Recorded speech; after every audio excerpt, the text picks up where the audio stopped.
Tudo bem? Eu tinha parado com o canal, eu acho que tem um ano que eu gravei um vídeo aqui. Eu tava só com blog, só que parece que as pessoas não gostam muito de ler, preferem vir no YouTube. Eu, sinceramente, sou uma dessas pessoas, mas eu gosto muito de escrever. Mas então decidi ficar com os dois. E vou continuar falando dos temas que eu já vinha falando, do intercâmbio, falando dos problemas de saúde também. E hoje eu vou falar de um transtorno que acomete muita gente. Conheço várias pessoas com esses problemas e parece que só tem aumentado os diagnósticos, que é da síndrome do pânico. Resumidamente, o transtorno do pânico, ele é um transtorno ansioso. A pessoa tem a sensação de que ela está passando mal, de que ela vai morrer, principalmente. A sensação de risco de morte é muito grande. E nisso causa uma ansiedade muito grande, então a pessoa sua frio, pessoa vai várias vezes no banheiro, tem taquicardia, às vezes tem uma sensação de que foge da realidade, bem, várias coisas. Então eu tive um bom tempo, né, de experiência com o transtorno do pânico. Depois que eu tive tá difícil. Depois que eu tive o diagnóstico e os sintomas do toque, eu não tive mais ataques de pânico. Ainda bem, uma coisa menos, né? Vou contar minha experiência, como tudo começou. Bem, tudo começou quando eu tinha 20 anos, eu comecei a trabalhar numa clínica. Tava indo tudo bem, gostava do pessoal, gostava do trabalho, não era um ambiente estressante. E eu tinha mais ou menos 1 ou 2 meses de empresa quando os sintomas começaram. Eu saía para almoçar e sol do meio-dia, calor e tudo mais. Eu tinha a impressão de que minha pressão estava baixa e de que eu ia desmaiar. E aquele desespero, tá, e se eu desmaiar, passar mal aqui e ninguém me socorrer? Isso é um sintoma de agorafobia, que agorafobia é quando a pessoa, né, tem a sensação de que tá passando mal ou um medo muito grande de passar mal e não tem ninguém para socorrê-la. Então eu chegava desesperada na empresa e voltava do almoço correndo para a empresa, me trancava no banheiro, respirava fundo até eu voltar ao normal. Até eu voltar ao normal. E assim, todo dia isso se repetia. Saía na rua, tava embaixo do sol na rua, começava, ai, minha pressão tá baixa, ai, tô passando mal, aí começa a sensação de que eu não tô conseguindo respirar direito, horrível.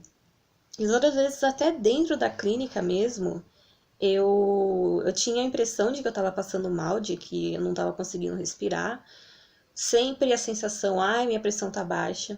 Aí eu ia na enfermagem, aferia minha pressão e estava tudo normal.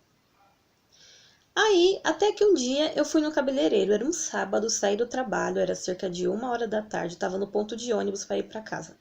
Para ir para casa não, mentira, para ir pro cabeleireiro.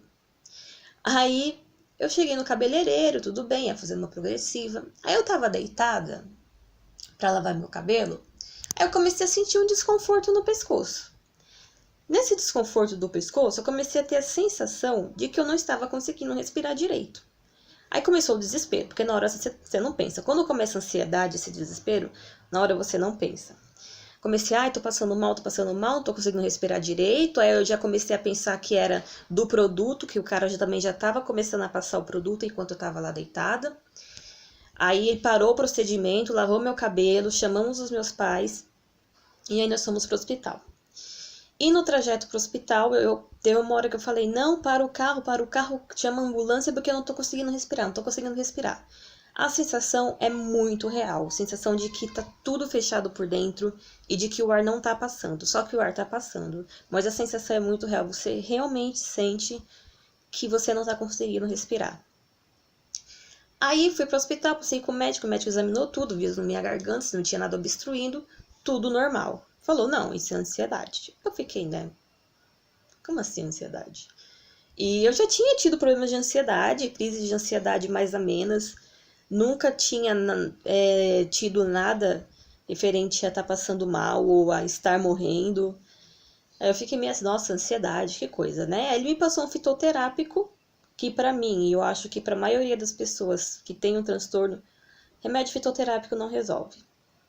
Enfim, continuamos, foram passando os dias. Aí um dia eu estava no ponto de ônibus, novamente, num sábado, novamente, dessa vez eu ia para casa.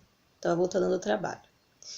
Aí Aí chegou um cara no ponto de ônibus, não sei se era um morador de rua, parecia ser um morador de rua. Ele tava com o rosto todo machucado, eu não sei se alguém tinha batido nele ou se ele tinha caído. E aquilo me gerou um desespero. Eu não sei por que aquilo me gerou um desespero. Eu acho que é porque eu já tava com aquela coisa, aquela ansiedade, só esperando um momento para ela canalizar, para ela vir de vez. Então, comecei a entrar em desespero, aí eu já começo a sentir a falta de ar. Aí peguei o ônibus, aí eu liguei para minha mãe. Várias vezes eu tive crises no ônibus também. Sensação de falta de ar, comigo sempre foi a sensação de falta de ar. Aí liguei para minha mãe, comecei a conversar, tô passando mal, aí começava a conversar, aí eu começava a melhorar. E sempre que eu chegava em casa, passava. Aí eu cheguei em casa, tava bem, meus pais saíram, foram no mercado aqui perto. Aí começou um negócio que eu sentia meu peito fechar. Sentia um aperto no peito, um negócio no peito muito ruim, sentia meu peito fechar e que eu não conseguia respirar. Que o ar não estava passando. De novo. Sempre esse sintoma. Aí eu liguei pros meus pais para eles virem para casa logo, me levaram no hospital, aí eles vieram, me levaram e durante o trajeto, mesma coisa, muita sensação de falta de ar e de novo, aquilo era real, assim, o sintoma, ele é real. Tipo, eu não tô com falta de ar, meu peito não tá apertando, não tem nada fechando lá por dentro, mas você sente que tá fechando. Aí cheguei no hospital, ansiedade, de novo, ansiedade. Aí eu fui pro psiquiatra, né? Depois ele me falou pra ir pro psiquiatra. Fui, comecei a tomar fluoxetina. Aí disso essas crises sumiram. Passados uns anos, mesmo com a medicação, eu tive algumas crises. Por exemplo, várias vezes aconteceu de eu acordar de madrugada com enjoo. Não faço ideia porque eu acordava enjoada. Aí nesse enjoo eu ficava com medo de vomitar, porque eu tenho medo de vomitar. Aí começava aquele desespero, ai meu Deus, eu vou vomitar, ai se eu estiver tendo alguma coisa mais grave, ai se eu morrer, aí já entrava em desespero. Aí eu deitava, respirava, quando eu conseguia, né? Respirava bem fundo, aí passava. Aí depois daquela carga de ansiedade tão alta, me batia um sono muito forte, né? E nessa época eu não tava com nenhuma medicação em casa para me ajudar nesses momentos. Não tinha clonazepam, diazepam nem nada, então tinha que passar sozinha, era muito difícil. Acontecia também às vezes que eu saía para um barzinho, alguma baladinha assim, e eu bebia, só que eu bebo muito pouco. E quando eu bebo, eu sinto um pouquinho de enjoo. Então às vezes eu chegava em casa com aquele enjoo, aí começava, não, porque eu tô passando mal, porque eu vou vomitar e vai acontecer alguma coisa. Sempre essa mesma coisa. Sempre desse jeito, medo de vomitar, o medo de passar mal, medo de desmaiar principalmente. E assim eu continuei, aí eu tinha medo de beber, fiquei muito tempo com medo de beber. Até quando eu fui para os Estados Unidos, antes de eu ter a crise do toque, aconteceram 2 vezes de eu ir para uma baladinha, tomar um drink, aí eu chegava em casa, ficava com medo, eu tomava muita água, me dava uma tontura por causa do álcool, porque eu sou fraca para álcool, me dava uma tontura, eu esperava a tontura passar para eu poder ir dormir. Então, assim, e uma coisa que é muito característica também da síndrome do pânico é o medo de ter medo. Então, depois que você passa as crises, você fica com medo de ter uma nova crise, você fica com medo de sentir todo aquele medo aterrorizante de novo. Então, hoje eu não tenho mais as crises de pânico. Eu sou uma pessoa medrosa, tenho medo de várias coisas, mas eu acho que o momento que eu tô vivendo hoje é devido ao toque, não da síndrome do pânico. Mas o tempo que eu passei com a síndrome do pânico foi horrível. É horrível você ter medo, você acordar e pensar, nossa, e se eu tiver outra crise hoje? É bem complicado. Bem, então esse foi o meu relato da síndrome do pânico, dos anos que eu passei com a síndrome do pânico e do início principalmente, que foi muito difícil.